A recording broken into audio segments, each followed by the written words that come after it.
head of the FBI. I wish you good luck and do everything I can to help you. But don't forget there is traffic moving in the opposite direction. What are we sending back to Mexico and the cartels? Money and guns. Money and guns. Please look at the whole equation. We've got to deal with all aspects of it. That's a great point. I will, Senator. I yield. Senator Lee. Mr. Patel, I've been pleased to hear bipartisan concern echoed in this hearing. Bipartisan opposition to the political weaponization of government, including and especially involving the FBI. I'm also encouraged by comments that you've made quite consistently on this front, being opposed to political weaponization. The National Sheriff's Association has weighed in recently expressing concern with the safety and security of our country based on what they refer to as the law enforcement policies over the last 4 years. Let me read you what they said.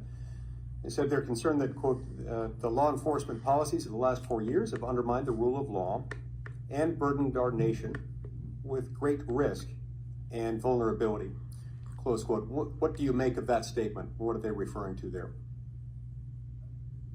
Could you just repeat the end of that? Yeah, they said they're concerned that, quote, the law enforcement policies of the last 4 years have undermined the rule of law and burdened our nation with great risk and vulnerability.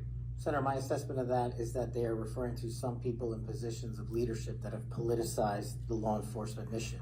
And I have spent a career removing politics from law enforcement, and that's what the National Sheriff's Association is all about, and I believe that's why they endorsed me as a nominee for the first time ever.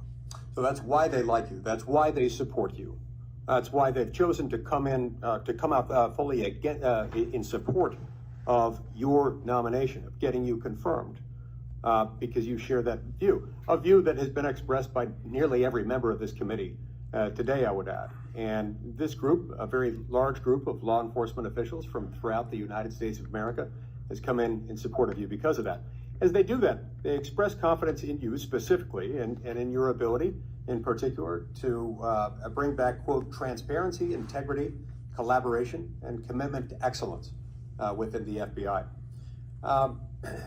Tell me what you'll do in order to do that, and how you'll commit to work with other law enforcement, both within the FBI, elsewhere within the federal government, and with state and local law enforcement officials to bring that back.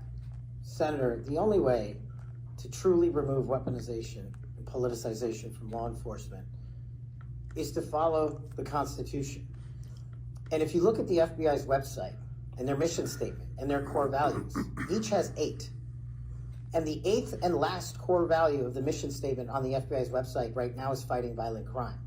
That needs to be number 1. The 8th core value out of all core values on the FBI's website right now is rigorous obedience to the Constitution. That needs to be number 1. Reorienting these policies with an effective leadership in place to follow the law will allow us to achieve a singular standard of constitutional law enforcement. And that is the only way you remove the weaponization from politics and, from law enforcement. And that's what the sheriffs are talking about, and that's what cops are talking about. If men and women were angels, we wouldn't need government. If we had angels to govern us, we wouldn't need a constitution. We're not angels, we don't have access to them, so we gotta follow the rules, and that's your top job. I appreciate your support for the Constitution. Senator Whitehouse. Mr. Patel, you supposedly know something about grand juries.